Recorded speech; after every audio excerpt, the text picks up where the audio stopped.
rever os irmãos, rever nossos familiares, que nós já saímos de Delmiro já faz alguns anos, e é sempre bom voltar aqui às nossas origens, né, a nossa cidade natal, e poder compartilhar mais do que o Senhor tem feito nas nossas vidas.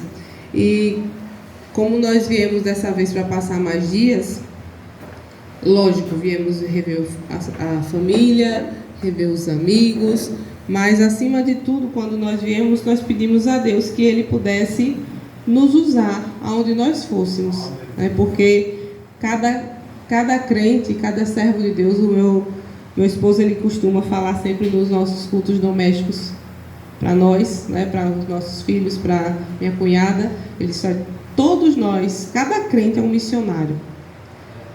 Independente de onde você esteja, você é um missionário. Missionário não é só aquele que vai para fora do país. Missionário é onde Deus lhe colocou. Você é missionário onde Deus lhe colocou. Se Deus lhe colocou no seu trabalho, você tem acesso a pessoas que um missionário não tem. Não é verdade? Se eu estou na rua de casa, a minha família pode ser alcançada por mim, que um missionário não conseguiria. Ele sempre diz para os meninos, ele diz, olha, na escola vocês são os missionários ali dentro, que as pessoas vão ver Jesus através de vocês. Então, cada crente, cada servo do Senhor tem uma missão, que é levar a palavra de Deus aonde ele for. Então, nós estamos aqui como servos do Senhor e cumprindo o ID do Senhor. Amém? Eu gostaria de ler alguns versículos que o Senhor tem falado comigo já há algum tempo. Eu comecei a falar sobre o que o Senhor tem me falado lá no círculo de oração semana passada, mas como tinha um pregador, eu só fiz uma leve introdução. A irmã Irinha me convidou, ela disse, irmã, eu quero ouvir essa pregação toda. E Deus sabe todas as coisas, né? Então vamos ler a palavra do Senhor no Evangelho de Mateus, capítulo 13. Aleluia. O Evangelho de Mateus, capítulo 13, do versículo 1 ao 9 e depois do 18 ao 23. A minha versão, meus irmãos, é a NTLH, que é a tradução na linguagem de hoje. Então, ela é um pouco diferente da maioria dos irmãos. Eu costumo usar essa versão. Mateus 13. Mateus 13, de 1 ao 9 e depois do 18 ao 23. Eu tenho outras versões também, mas eu costumo usar essa porque na igreja eu já trabalhei muito tempo com criança e é uma versão mais fácil, e hoje trabalho com adolescentes. Às vezes estou na escola bíblica, eles leem alguma coisa, eu não entendi não, eu digo, lê aqui na minha. Aí diz, agora eu entendi. É a linguagem mais fácil. Então, glória a Deus. Naquele mesmo dia, Jesus saiu de casa, foi para a beira do lago da Galileia, sentou-se ali e começou a ensinar. A multidão que se ajuntou em volta dele era tão grande que ele entrou num barco e sentou-se. E o povo ficou em pé na praia. Jesus usou parábolas para ensinar muita coisa. Ele disse, escutem, certo homem saiu a semear. Quando estava espalhando as sementes, algumas caíram na beira do caminho, e os passarinhos comeram tudo. Outra parte das sementes caiu no lugar onde havia muitas pedras e pouca terra. As sementes brotaram logo, porque a terra não era funda, mas quando o sol apareceu, queimou as plantas e elas secaram, porque não tinham raízes. Outras sementes caíram no meio dos espinhos, e cresceram e sufocaram as plantas. Mas as sementes que caíram em terra boa produziram na base de 100, de 60 e de 30 grãos por um. E Jesus terminou dizendo, se vocês têm ouvidos para ouvir, então ouçam. Versículo 18. Então, escutem e aprendam o que a parábola do semeador quer dizer. As pessoas que ouvem a mensagem do reino, mas não entendem, são como as sementes que foram semeadas na beira do caminho. O maligno vem e tira o que foi semeado no coração delas. As sementes que foram semeadas, onde havia muitas pedras, são as pessoas que ouvem a mensagem e a aceitam logo com alegria, mas duram pouco porque não tem raiz. E quando, por causa da mensagem, chegam os sofrimentos e as perseguições, elas logo abandonam a fé. Outras pessoas são parecidas com as sementes que foram semeadas no meio dos espinhos. Elas ouvem a mensagem, mas as preocupações deste mundo e a ilusão das riquezas sufocam a mensagem. E essas pessoas não produzem frutos. E as sementes que foram semeadas em boa terra são aquelas pessoas que ouvem, entendem a mensagem e produzem uma grande colheita. Umas 100, outras 60 e ainda outras 30 vezes mais do que foi semeado. Louvado seja Deus. Meus irmãos, essa parábola ela é muito conhecida. Não só ela, como muitas outras parábolas que o Senhor Jesus contou. O Senhor Jesus, eu costumo dizer que ele é muito didático. Por quê? Porque ele levava a palavra de uma forma simples, para que as pessoas pudessem entender. Eu até comentei em um outro local que eu meio que torço o nariz para algumas pregações que os pregadores eles complicam tanto que as pessoas não conseguem entender. Eles querem, como diz, enfeitar tanto, né, a pregação, que aquilo que a palavra de Deus diz, que a fé vem pelo ouvir a palavra de Deus, não se cumpre. Como é que a pessoa vai ter fé se ela ouve e não está entendendo? Não é? O Senhor Jesus, ele explicava de uma forma mais simples, usando o que era comum às pessoas naquela época. Aqui ele está usando um exemplo da semeadura, né? da plantação, que era a realidade daquele período. Ele tem parábolas que ele fala a respeito, ele usa a pesca, ele usa a ovelha, né? As pessoas que cuidam de ovelhas. Então, o Senhor Jesus ele sempre usava coisas do dia a dia para que as pessoas pudessem entender a palavra e aplicá-las na sua vida, porque o Evangelho ele é transformação de vida. Ele não é simplesmente você conhecer, não é simplesmente você, eu sei, eu já li, mas a palavra de Deus, ela precisa ser vivida para que haja transformação. E é essa transformação que eu trago hoje como uma forma de reflexão. Uma reflexão que eu já fiz quando eu estava lendo e orando, que é a respeito desses tipos de solo. Que quando a pessoa, né, quando o irmão fala assim, pregadora, chega a dar um peso nas costas, né? Digo, Jesus, diga, irmã Tássia, minha irmã, irmã Tássia. E quando o Senhor, ele nos fala conosco através da palavra, ele nos dá uma responsabilidade de levar aquela palavra, mas primeiro ele fala com a gente, não é? Se é uma exortação, se é uma correção, se é um consolo, ele vem primeiro aqui para depois a gente poder passar para os irmãos. Então, esses versículos dessa parábola falam a respeito de uma semente e de 4 tipos de solos. Então, hoje eu quero que os irmãos parem e reflitam. Que tipo de solo nós somos?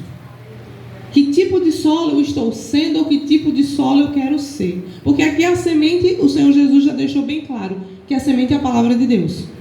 E que ela é semeada para todas as pessoas. Hoje, ninguém vai poder dizer naquele grande dia, eu nunca ouvi, porque o Senhor, ele usa pessoas para falar do amor dele em todos os lugares. Hoje, se você, pelo menos graças a Deus, aqui no Brasil ainda temos essa possibilidade, né, de poder ter igrejas abertas, porque infelizmente existem países que isso não é permitido. Se houver uma outra oportunidade, depois falarmos da Portas Abertas, que somos representantes, que é uma instituição que ajuda cristãos perseguidos, mas não é o foco da mensagem hoje. Mas no nosso país nós temos essa possibilidade de ter igrejas abertas. Nós temos o evangelho no rádio, nós temos o evangelho na internet, na televisão, em todos os lugares. Não é verdade? Então, a semente está sendo semeada. Mas onde essa semente cai é que é a diferença. Então, o primeiro tipo de solo que o Senhor fala é aquele que a semente caiu na beira do caminho. E o que aconteceu aconteceu com essa semente? As aves vieram e comeram. Então o Senhor Jesus explicou que aqui é quando o maligno vem e tira a semente, tira a palavra do coração dessas pessoas. Só que a palavra também diz que o inimigo, ele não faz nada sem a permissão. O inimigo, ele não pode tocar em ninguém sem permissão, porque ele tem que ter uma legalidade para poder agir, seja de Deus, seja nossa. Por que eu estou dizendo isso? Porque quando Jó, ele sofreu, o inimigo fez aquilo com ele sem a permissão de Deus? Não. Ele foi lá e Deus deu autorização para ele fazer. Jó sofreu, Jó estava em pecado? Não. Mas para que o inimigo tocasse nele, ele teve que pedir permissão a Deus. Mas existem pessoas que, quem é que dá a legalidade para o inimigo tocar? A própria pessoa. Por quê? A Bíblia fala que nós devemos fugir da aparência do mal e que nós não devemos dar lugar ao diabo. Como é que a gente dá lugar ao diabo? Abrindo brechas. Quando eu peco, eu estou dando legalidade para o inimigo tocar na minha vida. Eu estou dando uma abertura para que ele possa fazer algo em mim. Então, se aqui está dizendo que o maligno vem e tira a semente, tira a palavra do coração, é porque alguém permitiu para ele fazer isso, porque ele não vai fazer isso sem permissão. Deus que mandou a palavra, Deus não vai dizer tire a palavra do coração dele. Se ele faz isso é porque nós deixamos ele fazer. Mas como é que nós damos legalidade para o inimigo tirar a palavra do nosso coração? Eu mencionei lá no círculo de oração que eu li um livro muito interessante ano passado. Eu não sei se os irmãos já ouviram falar nesse livro, que se chama Guerra Santa. O autor dele é muito conhecido, que é um autor muito antigo, chamado John Bunyan. Tem outro livro dele que é muito famoso, que chama O Peregrino. Alguém aqui já ouviu falar desse livro? O Peregrino? Pronto. Esse autor do Peregrino é o mesmo autor da Guerra Santa. E, resumidamente, para os irmãos entenderem onde eu quero chegar, esse livro ele é uma analogia, uma comparação. Do mesmo jeito que Jesus faz aqui comparação com parábolas, esse livro faz uma comparação. Ele fala de um reino muito grande, que tem um rei chamado Shaddai e tem um filho chamado Emanuel. E que esse reino era muito grande e que um dos súditos desse rei se chamava Diabolos. E ele se revoltou contra o rei Shaddai. Se revoltou contra ele e levou outras pessoas, outros súditos com ele. E Diabolos foi expulso do reino, porque ele se revoltou contra o rei. Só que ele sabia que no reino tinha uma cidade que era a menina dos olhos do rei. E ele disse, eu vou atingir o rei, eu vou invadir essa cidade. E o nome dessa cidade era Alma-Humana.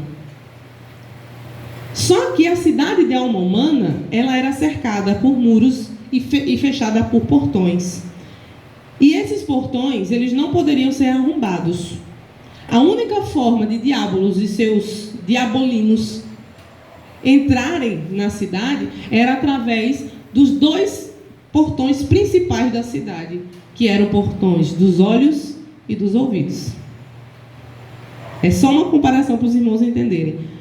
Como é que nós damos essa legalidade para o inimigo tirar a palavra do nosso coração? Através daquilo que nós vemos e ouvimos. Tem uma comparação que eu gosto de fazer, que é a comparação da xícara de café. Se eu pegar uma xícara e colocar metade de café, e pegar uma garrafa de café, e começar a encher, essa xícara vai se encher de quê? De café. Se eu continuar a derramar café, o que vai acontecer com essa xícara? Transbordar. Ela vai transbordar. Mas vai transbordar o quê? Café. Então, quanto mais eu encho a xícara de café, mais ela transborda o café. Só que se eu pego outra xícara, metade de café, e eu começo a colocar água, o que é que vai acontecer com esse café? Vai virar água. Ele vai começar a ficar ralo. Né? E se eu continuar a colocar, vai aquele café ralo transbordar. E daqui a pouco vai transbordar tanto que daqui a pouco não tem mais nenhum pouco de café na xícara, só tem água. Da mesma forma, na nossa vida, Quando nós nos enchemos de Deus, nós transbordamos Deus. Mas, se eu estou me enchendo de coisas que me afastam de Deus, é isso que eu vou transbordar. Se os meus olhos contemplam coisas que não me edificam, é isso que vai encher meu coração. Se os meus ouvidos, eles vivem dando ousadia a coisas que não me edificam, é isso que vai sair da minha boca. Porque a Bíblia fala que a boca fala do que o coração está cheio. O próprio Senhor Jesus disse: eu não posso falar palavras de bênção se eu ando vendo e ouvindo maldição. Se eu ando dando ouvidos a fofoca, fuxico, pornografia, coisas que me afastam do Senhor. Quanto mais eu dou crédito a essas coisas, mais eu me encho delas. E hoje em dia, irmãos, não é que o diabo ele mudou. Ele sempre foi diabo. Só que ele vai se adequando às épocas. E hoje em dia é muito mais fácil as pessoas terem acesso a coisas pecaminosas. Não é verdade? A tecnologia é boa? É uma bênção. Mas se não for usada de uma forma adequada, ela vai servir de maldição. Tem um aparelhinho abençoado, né? Que tem o mundo inteiro na nossa mão. Que a gente pode ouvir pregação, ouvir louvor, mandar uma mensagem para o irmão. Meu Deus, pode conversar. Eu estou lá em Maceió, falo com a minha mãe, com meu pai aqui em Delmiro. O Efraim liga lá para o irmão dele lá em São Paulo. É uma bênção. Mas da mesma forma, eu posso usar essa mesma ferramenta para algo que não vai me edificar. Eu gosto de fazer uma comparação sempre do celular com uma faca. Uma faca é uma coisa boa ou uma coisa ruim? Coisa ruim.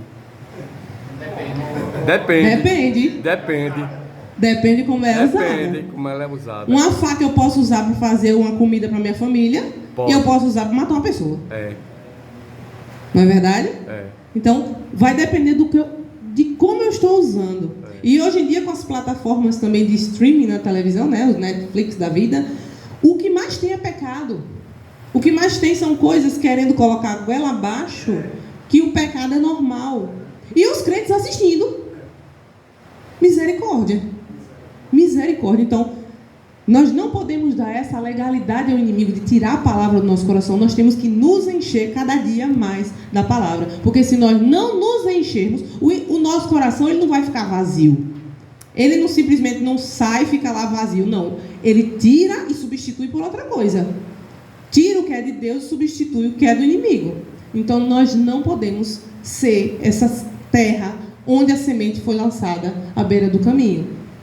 Existe um segundo terreno que o Senhor fala que caiu entre as pedras.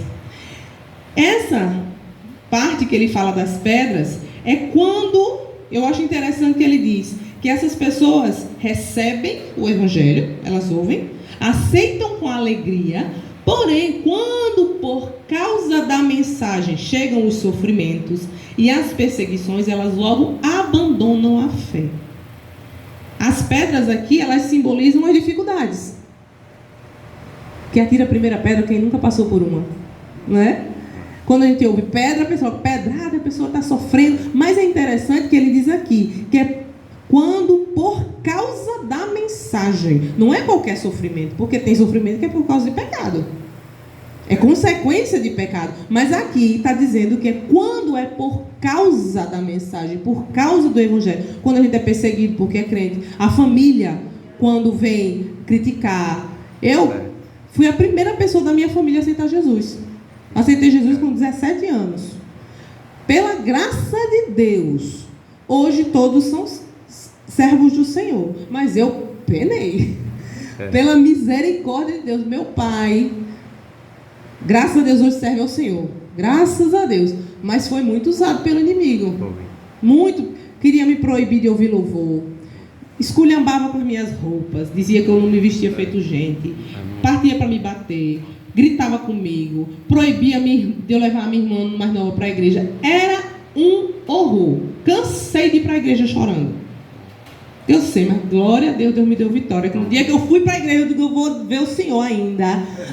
Descer as águas, entrar na igreja de Bíblia. Eu vou nunca dar dinheiro, pastor. Eu digo, tá, crente, servindo ao Senhor. Glória a Deus. Só que, meus irmãos, Essa semente que cai no meio das pedras, eu não estou dizendo que é por minha força não, que eu resisti, é pela graça e misericórdia de Deus. Porque nós temos aqui nos apegar a Ele, buscar a nossa força nele. Mas aqui é quando a pessoa quer confiar na própria força e acredita que, infelizmente, num evangelho água com açúcar, que tem muita gente pregando por aí, que acha que é só bênção, venham, que quem tem promessa não morre, e vai acontecer, e Deus vai fazer, como se Deus fosse um gênio da lâmpada que só existisse para fazer as nossas vontades. E a Bíblia não fala isso. Nós é que servimos a Ele. Se Ele quiser abençoar, Ele abençoa porque Ele é Deus. Mas se Ele não quiser, Ele não abençoa porque Ele é Deus. Ele faz o que Ele quer. A maior bênção que nós podemos receber, o Senhor Jesus já comprou na cruz do Calvário, que é a nossa salvação.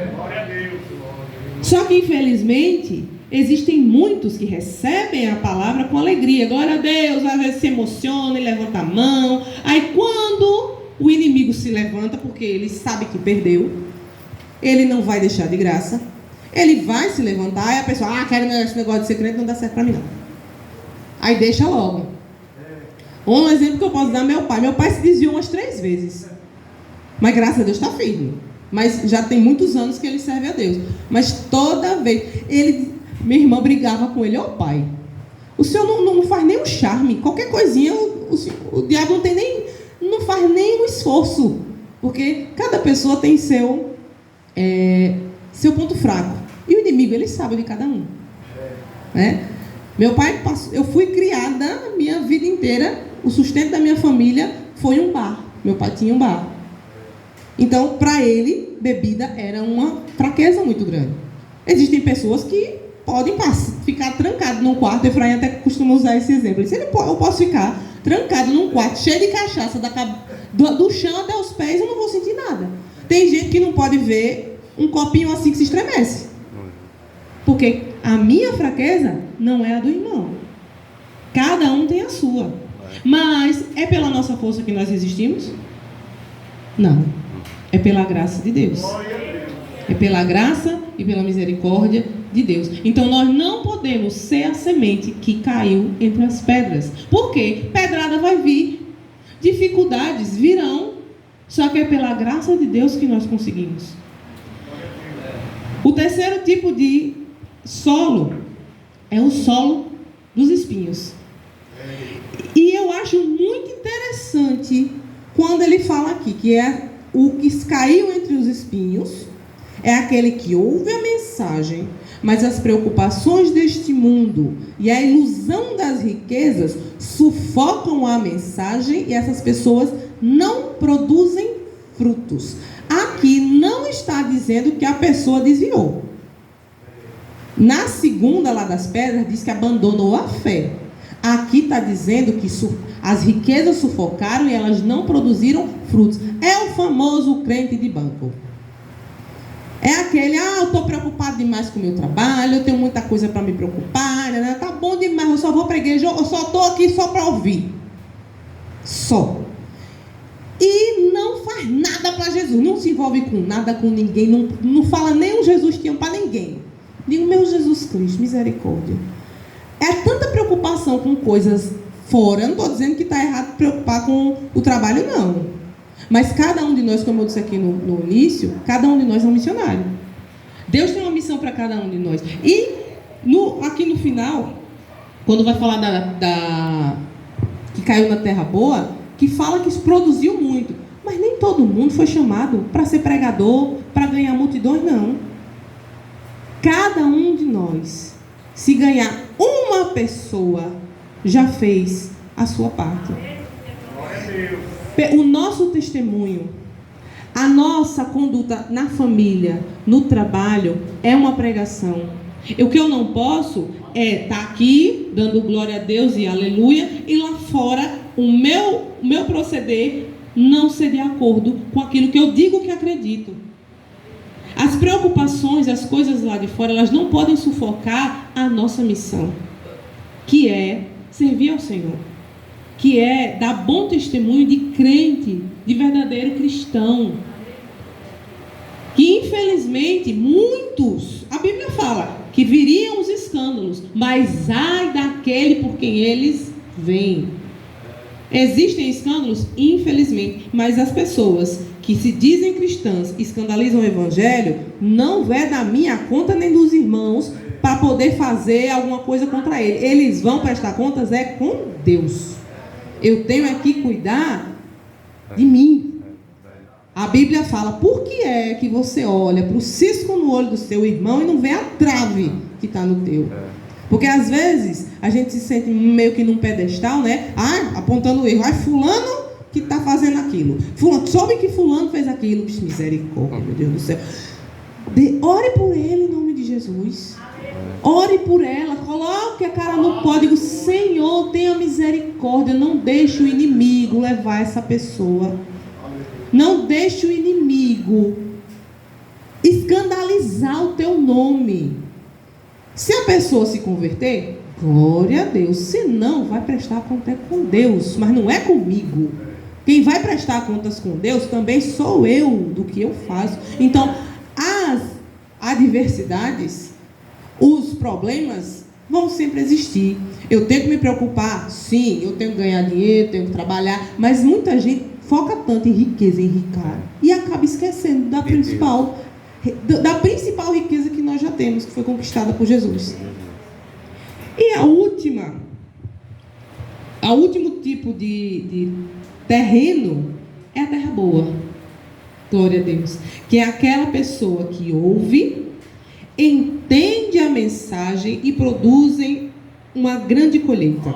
Umas 100, outras 60 e ainda outras 30 vezes mais do que foi semeado. Como eu disse agora há pouco, nem todo mundo foi chamado para ser grande pregador, para poder pregar as multidões e ganhar, como Pedro, né? Numa pregação, 3.000 almas se salvam. Glória a Deus se foi, vá. Se Jesus lhe chamou para isso, vá. Mas se você pregar para a sua família, se você ganhar a sua casa, você já está fazendo a obra de Deus. A sua casa, porque tem gente que pensa, né? Eu vou ser missionário, eu vou pregar para o mundo, não sei o quê, e esquece da família. Muito, infelizmente, meus irmãos, isso acontece muito. Muitos, até homens de Deus, obreiros, se preocupam tanto com a obra que esquecem da própria casa. São uma bênção fora, mas dentro não são. Ganham o mundo inteiro e a família é desviada. Nossa primeira missão, nosso primeiro campo missionário é a nossa casa. Nós, pela graça de Deus, fazemos sempre cultos domésticos. Meus irmãos, em nome de Jesus, se alguém aqui que não tem essa prática, adquira. Porque culto aqui na igreja é um momento de comunhão com os irmãos. Mas a nossa rotina espiritual, ela tem que ser plantada em casa. Nós temos que ter nosso momento devocional. Nós temos que ter um momento de leitura da palavra. Temos que ter um momento de meditação em família. Porque de que adianta meus filhos me veem aqui, a mamãe está ali pregando, aí eu estou falando da palavra, e dentro de casa eu estou agindo o contrário. Que hipócrita seria eu se isso acontecesse? Os primeiros que têm que ver Jesus em mim são eles.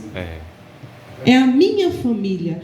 Se Deus me chamar só para ganhar a minha casa, glória a Deus, eu já cumpri a minha missão na terra. Se for para chamar a minha família, meus pais, que, como eu disse, que eu fui a primeira em casa a aceitar Jesus, e pela graça de Deus, minha mãe e meu pai já aceitaram, minhas irmãs aceitaram Jesus, e pela graça de Deus eu creio que o restante da minha família ainda vai ser salva. Então, cada um de nós é um missionário, e nós temos que ser essa terra boa, onde a semente caiu e frutificou. Nós não podemos nos afastar com as dificuldades que virão. Nós não podemos nos iludir com as coisas do mundo, porque o inimigo ele vai trazer os pratos dele e ele não oferece coisa feia. As tentações virão. Cada um aqui sabe o ponto fraco, e o inimigo, ele vem assim, com um prato assim, esfregando no nosso nariz. Só que pela graça de Deus, não é pela nossa força, é que nós nos afastamos. José do Egito, quando a mulher de Potifar foi tentá-lo, Ele ficou lá assim, pode vir que eu sou crente. Foi? Correu, ele não era besta. Correu. Porque ele sabia que ele é ser humano. Ele é ser humano. Cada um aqui tem uma fraqueza. Quando nós nos depararmos com eles, o sangue de Cristo tem poder. Corra. Se eu sei que aquele vídeo, que aquele endemoniado fica mandando, ele só manda o que não presta, eu vou abrir para quê? Se eu sei que aquela plataforma tem um monte de coisa que não edifica a Deus, eu sou tentada a ver, eu vou abrir para quê? Se eu sei que aquela criatura só fala o que não deve, eu vou andar com ela para quê? A Bíblia diz que nós temos que vigiar e orar. Constantemente vigiar e orar é para que não caiam em tentação. Então, em nome de Jesus, meus irmãos, vamos clamar ao Senhor para que nós possamos ser a terra boa. E o Senhor Jesus Cristo disse: quem tem ouvidos para ouvir, que ouça. E eu agradeço a minha oportunidade, em nome de Jesus.